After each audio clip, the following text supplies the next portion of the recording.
They say death brings families together, but in my family, it only brought out the wolves.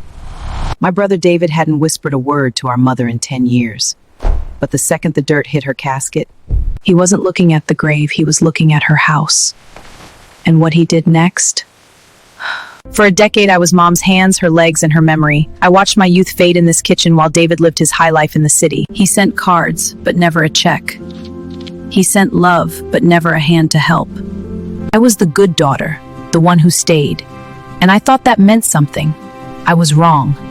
He didn't even wait for the tea to cool. He sat there in his $3,000 suit and told me I had 30 days to leave. He called it a codicil, a legal addition to the will signed 3 months ago, leaving him the house, the land, and the savings. I knew Mom was too far gone to sign anything then. I spent that night searching for a miracle. I remembered Mom's last words, whispered in a fever. Sarah, the landscape. Don't let him take the landscape. I thought she was confused, but when I pulled that painting off the wall, I found the safe David didn't know existed.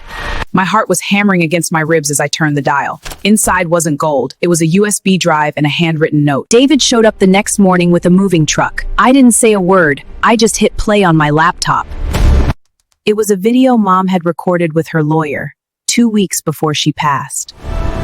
She looked into the camera and said, "David, I know you're watching this because you tried to steal from your sister. But Sarah has the real will, and the police have the evidence of your forgery."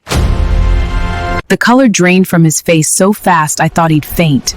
Seeing him in handcuffs was the only closure I ever needed. David thought he could use Mom's death to get rich. He didn't realize he was just burying his own future.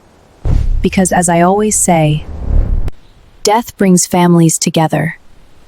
But in my family, if you think her brother's greed was shocking, you haven't seen anything yet. Click the video on your screen to see the heartbreaking words Abena's own children said to her on New Year's night. The betrayal goes much deeper than you think.